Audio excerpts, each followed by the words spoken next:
안녕하세요. 자, 이 시간에는 야곱에게 이어지는 가나안 땅에 대한 하나님의 언약을 공부합니다.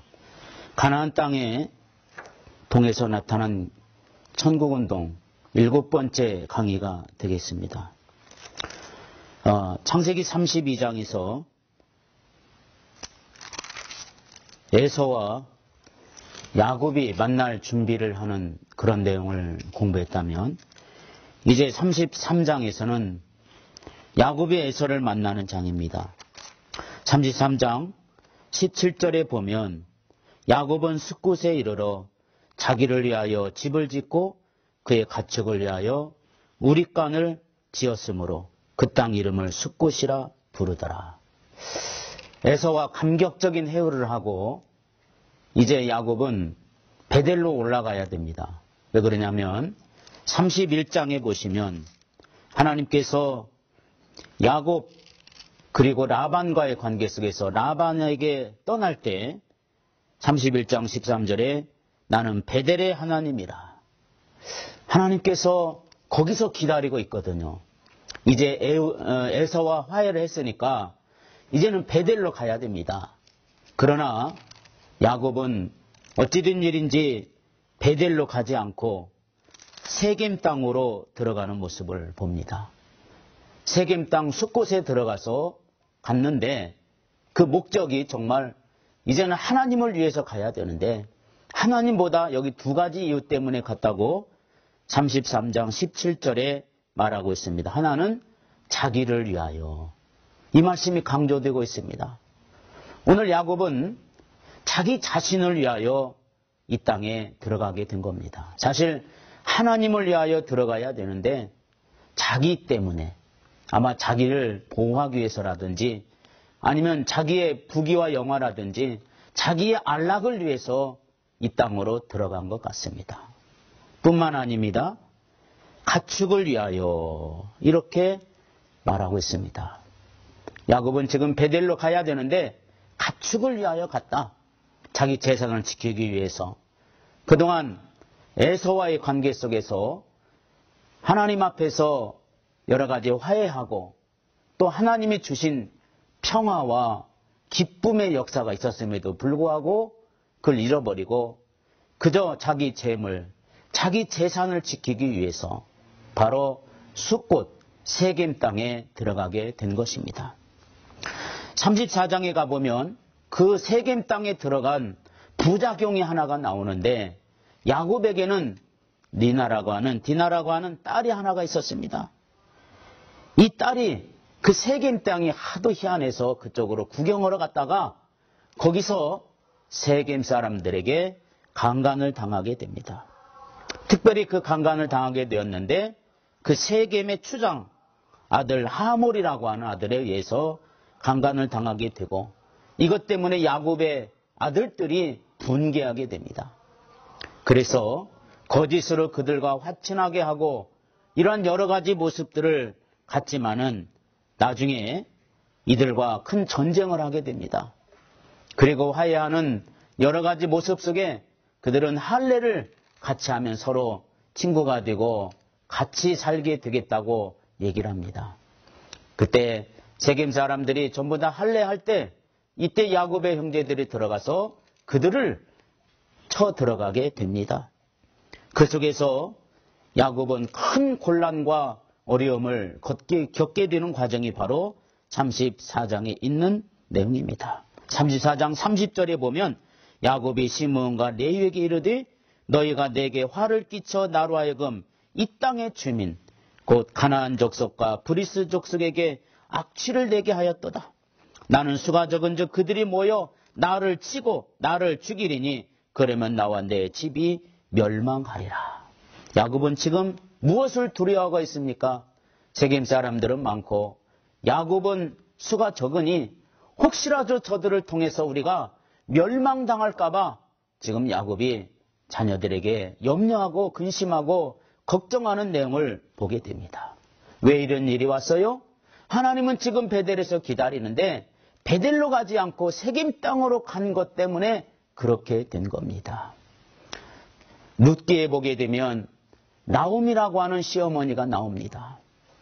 이들은 예루살렘에서 모압 땅으로 갔다가 거기서 큰 시험을 당합니다. 예루살렘에 흉년 때문에 갔지만 결국은 거기서 견뎌야 됩니다. 왜냐하면 예루살렘은 하나님이 있는 곳이고 앞으로 나오미와 그의 자손들과 후손들이 영원히 살 땅입니다. 그런데 잠시 동안의 예루살렘의 흉년 때문에 그들이 내려간 그 이유 때문에 결국은 큰 낭패를 보는데 아들들이 다 죽고 맙니다. 거기서 절망하는 가운데서 룻이라고 하는 좋은 며느리를 만나서 다행히 예루살렘으로 돌아가 하나님께서 명령하시고 말씀하신 은혜와 복을 누리는 과정을 우리에게 보여주고 있습니다. 이처럼 하나님께서는 우리에게 때로는 어떤 자리, 어떤 환경, 때로는 원망하고 불평하고 그런 자리라 할지라도 우리는 하나님 앞에 묵묵하게 그 자리를 지키고 하나님이 나에게 주신 사명을 그 속에서 이루어가는 모습이야말로 이것이 바로 천국 백성이 해야 될 아주 중요한 일입니다. 오늘 야곱은 자식들에게 이렇게 나는 정말 우리가 멸망당할까봐 염려하고 근심하는 모습을 자식들에게 얘기를 합니다. 무언가를 이루었을 때 위기가 옵니다. 때로는 신실함을 끝까지 지켜나가야 되는데 그 신실함을 지켜나가지 못하고 때로는 위기를 만날 수 있다는 거. 그러나 하나님은 야곱이 망하면 안 됩니다. 왜냐하면 야곱은 앞으로 하나님의 계획을 이루어가야 될 사람이에요. 만약에 야곱이 여기서 멸망한다든지 야곱의 가정이 세겜 사람에 의해서 완전히 없어진다면 하나님 나라 운동은 끝날 것이고 하나님께서 세우신 계획도 완전히 삐뚤어져 나가고 그러면 하나님도 없는 거예요. 그러면 이스라엘도 없는 것이고 아마 다윗 시대도 없을 것이고 예수님의 시대도 없었을 겁니다. 하나님은 야곱이 망해야 될 자가 아닙니다. 야곱은 반드시 성공해야 될 자입니다. 그래서 35장이 있는 겁니다. 야곱은 깨닫고 35장에 하나님이 야곱에게 복을 주시는 분명한 장소로 다시 향하여 갑니다. 야곱이 깨닫고 다시 35장에 가보면 베델로 갑니다. 3절에 보면 우리가 일어나 베델로 올라가자. 내 환난 날에 내게 응답하시며 내가 가는 길에서 나와 함께 하신 하나님이 내가 거기서 제단을 쌓으려 하노라. 하나님 앞에 베델로 다시 올라왔습니다. 그 옛날 개나리 못짐 하나 들고 홀로 단신 아비집을 떠나서 삼촌 라반의 집을 향하여 갔을 때 하늘의 문이 열리고 하나님의 응답이 있었던 그 장소가 바로 베델이었습니다. 다시 21년이 훨씬 넘은 후에 다시 찾아왔습니다. 야곱은 기쁨과 즐거움으로 거기서 제단을 쌓고 하나님 앞에 참으로 회한의 눈물을 흘리면서 기쁨으로 제사를 드립니다. 이때 하나님이 나타납니다. 9절에 보시면 야곱이 밧단 아람에서 돌아오매 하나님이 다시 야곱에게 나타나사 그에게 복을 주시고, 이미 하나님께서 받은 복 얼마나 많습니까? 자녀의 복, 물질의 복, 우양과 가축의 복, 또 하나님께서 주신 여러 가지 복이 있었는데 여기서 또 복을 주신다. 무엇을 복이라고 말할까요? 오늘 11절에 하나님이 말씀으로 다시 야곱에게 사명을 회복시켜주는 복을 말하는 겁니다. 하나님이 그에게 이르시되 전능한 하나님이라 생육하며 번성하라. 오늘 35장 11절에 하나님이 다시 야곱에게 말씀합니다. 한 백성과 백성들의 총의가 내게서 나오고 왕들이 내 허리에서 나오리라. 드디어 하나님께서 야곱을 인정하시고 야곱이 베델에서 다시 찾아왔을 때 하나님은 이 엄청난 말씀의 복을 주시는 것을 봅니다. 내가 아브라함과 이삭에게 준 땅을 내게 주고 내가 내 후손에게도 그 땅을 주리라. 아브라함에게 준 땅 그리고 이삭에게 준 약속 반드시 내가 너에게도 줄 것이다. 하나님께서 그 은혜와 그 은총을 다시 회복시키시고 언약을 회복시키시는 다윗의 위대한 신앙생활을 우리가 여기서 보게 됩니다. 그리고 그 35장에서는 이삭이 죽게 되는 모습이 나옵니다. 180세에 이삭이 죽게 되었다고 하는 내용을 35장에 말씀하고 있습니다. 36장에는 에서의 자손에 대한 얘기가 나옵니다. 에서의 자손, 그들이 이름은 나오지만 하나님의 계획에서 멀어져 갔습니다. 이후에 자손들이 무슨 일을 했는지, 어디 가서 어떤 일을 했는지, 어떤 삶을 살았는지 성경은 침묵하고 있는 것을 보게 됩니다. 37장에 가보시면 이제 요셉의 형제들 나옵니다. 거기에 야곱의 아들 요셉에 대한 얘기인데, 요셉은 우리가 다음 시간에 다시 한번 보려고 합니다. 그리고 38장에 가보면 하나님께서 특별히 유다에 대한 얘기를 쓰고 있습니다. 이 유다는 사실 야곱의 부인 레아가 낳은 네 번째 아들입니다. 그런데 이 유다는 나중에 나이가 먹어서 바로 하나님의 은혜를 입고 이 유다의 가문이 곧 다윗의 가문이 되고 이 다윗의 가문을 통해서 예수 그리스도가 오게 되는 가문이 바로 유다 가문입니다. 그래서 12지파, 12명의 아들 중에서 특별히 유다에 대해서 이렇게 창세기에 특별히 한 장을 할애해서 하나님의 성령께서 기록하는 것을 볼 수가 있습니다. 유다가 가나안 사람 수아라고 하는 자의 딸을 보고 그를 데리고 동침해서 아이를 낳게 됩니다. 그 아이가 이름이 첫 번째 아이가 엘이고 두 번째 아이가 바로 오난입니다. 그런데 엘은 하나님께서 그를 바로 쳐서 하나님 보시기에 악함으로 여호와께서 그도 죽였다라고 설명하고 있습니다. 이처럼 장자 엘이 죽자 유다는 그 장자를 후손을 이어갈 아내를 이렇게 보고 있었지만 그 아내에게 다시금 하나님의 은혜의 역사를 이루지 못하는 내용을 보게 됩니다. 그래서 그 며느리를 말하죠. 오난이라고 하는 사람을 바로 이 며느리에게 형수에게로 다시 들어가게 합니다. 그 형수는 바로 그 오난과 같이 동침했지만 오난이 땅에 설정함으로 말미암아 하나님께서 또 여호와 보시기 악함으로 그도 죽여버리는 이런 일이 벌어지게 됩니다. 세 번째 아들이 있었습니다. 유다의 세 번째 아들 셀라가 있었지만 이 셀라는 바로 너무나 어려서 유다가 말합니다. 얘야, 며느라기야, 이 아이가 크면은 내가 너의 남편으로 줄 것이다. 그 며느리 이름은 다말이죠. 그런데 유다는 사실 이 며느리에게 자기 세 번째 아들까지는 주기를 싫어했던 것 같아요. 왜 그러냐면 그냥 그 며느리에게 가기만 하면 아들들이 족족 죽어버리니까 이제 셀라도 핑계를 댑니다. 나중에 크면은 그렇게 내 남편으로 주리라. 그리고 다말을 친정으로 보냅니다. 1년을 기다렸습니다. 2년을 기다렸습니다. 수년을 기다렸어도 셀라가 컸음에도 불구하고 기별이 없습니다. 그래서 이 다말이 묘안을 하나 짭니다. 시아버지를 몰래 창녀로 자기가 변장을 해서 유혹을 해서 시아버지와 동침을 하게 돼서 그 아이를 낳게 하려고 하는 그런 마음을 품게 됩니다. 그래서 이 유다가 나가가는 곳으로 창녀가 있는 곳으로 가서 동침하게 됩니다. 그 창녀인 줄 알고 가서 동침했는데 나중에 양과 염소 떼를 이제 헌물로 주기로 약속을 합니다. 그런데 그렇게 말하죠. 나중에 염소 새끼를 내가 나중에 다른 사람을 통해서 지금은 없으니까 줄 테니까 좀 기다리라.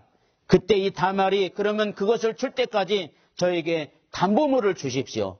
그때 유다가 가지고 있었던 도장과 끈과 지팡이를 대신 주면서 내가 다른 사람을 통해서 너에게 염소떼를 줄 테니까 그때 이것이 나의 보증물이다 하면서 그렇게 세 가지 내용을 주게 됩니다. 도장과 그리고 끈과 지팡이를 주었단 말입니다. 나중에 유다가 집에 들어와서 다른 사람을 통해서 그 며느리 다말이 있는 그 창녀가 있는 곳으로 염소를 보냈지만 이미 그 창녀는 없어졌습니다. 나중에 시간이 흘러서 이 시아버지에게 정말 엄청난 소식이 들려옵니다. 며느리가 다른 남자를 봐가지고 임신했다는 소리를 듣게 됩니다. 그래서 유다는 노발대발하면서 이 며느리를 갖다가 징계하기 위해서 며느리를 찾아와서 며느리에게 물어보니까 나에게 이 담보물을 준 사람이 나에게 씨를 뿌렸습니다 하고 얘기합니다. 그 담보물을 보니까 바로 얼마 전에 몇 년 전에 자기의 물건이었습니다. 유다는 거기서 큰 깨달음을 갖게 됩니다. 그리고 하나님 앞에 어쩔 수 없이 이제 그 아이가 다시 세상에 나오게 됐는데 그 아이가 바로 나오는데 28절에 보면 38장 28절에 보면 이런 말이 나옵니다. 해산할 때 손이 나오는지라 산파가 이르되 이는 먼저 나온 자라 하고 홍색지를 가져다가 그 손에 메었더니 29절에 그 손을 도로 들이매 그의 아우가 나오는지라 산파가 이르되 내가 어찌하여 터뜨리고 나오느냐 하였으므로 그 이름을 베레스라 하였더라. 이렇게 말하고 있습니다.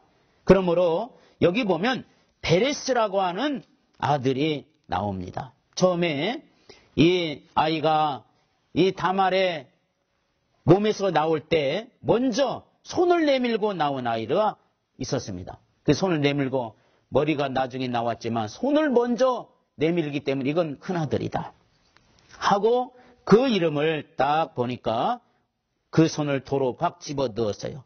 그의 아우가 다시 나왔어요. 산파가 이르되 내가 어찌하여 터뜨리고 나오냐 하셨으므로 그 이름을 베레스라 불렀습니다. 이게 제일 먼저 손부터 나왔고 나중에 동생이 먼저 나왔지만 손부터 먼저 나온 애가 바로 베레스입니다. 이 베레스가 룻기서 4장 18절로 22절의 내용을 계속 이어갑니다. 거기에 메시아의 족보가 나옵니다. 메시아의 조상이 된 자가 바로 이 유다의 아들 베레스가 됩니다. 이처럼 성경은 별로 덕스럽지 못한 얘기지만 결국은 하나님의 나라 운동을 위해서 하나님이 그 시대 속에서 계속해서 메시아의 역사를 이루기 위해서 일하시는 모습을 우리에게 보여주고 있습니다. 이런 상황이 바로 야곱의 가문에서 일어나게 됩니다.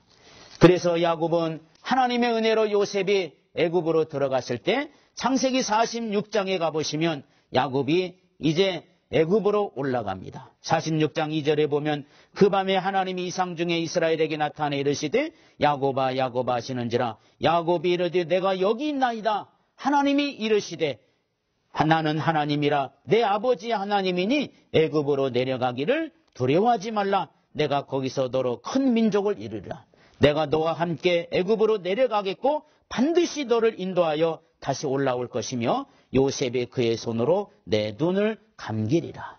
하나님의 은혜로 하나님의 능력으로 하나님의 은총으로 이 말씀은 가나안 땅에 있던 기근으로 인해서 먼저 요셉이 애굽으로 내려간 후에 야곱이 그의 초청으로 모든 가족의 애굽으로 내려갈 때 하나님께서 그를 격려하시면서 그들이 비록 내려가지만 반드시 하나님의 언약대로 반드시 다시 올라오게 될 것을 약속하신 내용입니다.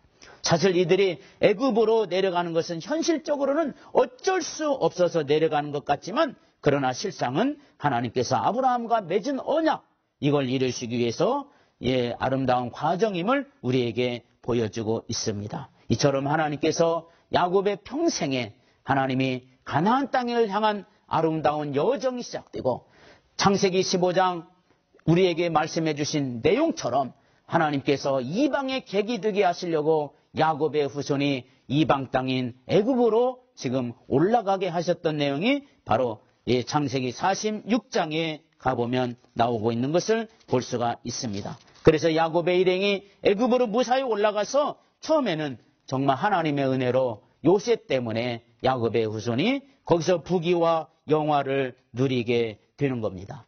그리고 49장에 가보면 야곱이 12명의 아들을 전부 다 불러놓고 일일이 축복기도 해주고 유언하고 그리고 죽는 내용이 나옵니다. 이처럼 야곱은 하나님 앞에서 믿음으로 주의 은혜 가운데 살다가 하나님이 내 하나님, 하나님의 계획이 내 계획, 하나님의 사명을 이끌고 가는 그런 거룩한 마음을 품고 일했던 사람입니다.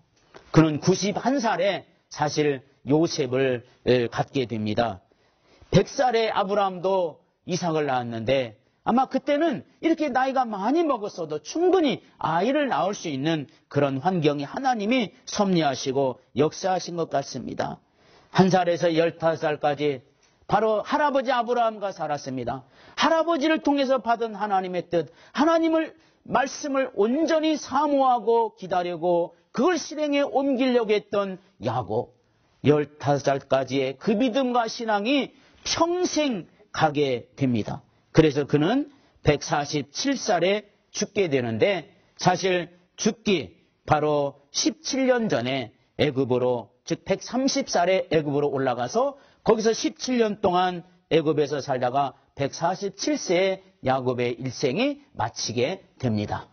평생을 하나님의 말씀, 평생을 하나님의 계획을 위해서 살았던 야곱. 그는 절대로 사기꾼이 아닙니다. 그는 절대 나쁜 사람이 아닙니다. 다만 하나님의 계획을 그 시대에 이루어가야 될 위대한 일꾼임을 우리에게 보여주고 있습니다. 하나님은 지금도 오늘 우리 시대에 이 성경 66권의 하나님의 계획을 우리에게 맡겨주셨습니다. 오늘 야곱처럼 우리가 하나님의 계획을 나를 통해서 이루어진다면 이것이야말로 우리가 하나님의 나라에 가서 상 받을 일이고 우리의 사명이고 우리의 믿음입니다. 오늘 우리가 이 시간에 공부할 때 이런 야곱의 신앙과 믿음을 다시 한번 가지면서 때로는 하나님 앞에 잘못하기도 했지만 하나님은 무조건 야곱 편이 되었습니다. 실수도 했지만 하나님은 무조건 야곱 편이 되었습니다. 왜요? 그는 그 시대에 하나님의 뜻을 이루어가야 될 사람이요, 하나님의 역사를 이끌어갈 위대한 사람입니다. 그가 어디로 가든지 하나님이 따라다녔습니다. 그가 어떤 실수를 하든지 하나님은 무조건 야곱 편이 됩니다. 이것이야말로 하나님이 그 시대에 쓰임받는 일꾼에게 주신 특권입니다. 오늘 우리는 야곱의 일생을 통해서 하나님의 계획이 내 계획, 나의 하나님, 이 하나님이 나의 하나님이다. 이 사명을 가지고 끝까지 승리할 수 있는 우리들이 되어야 될 줄로 믿습니다. 감사합니다.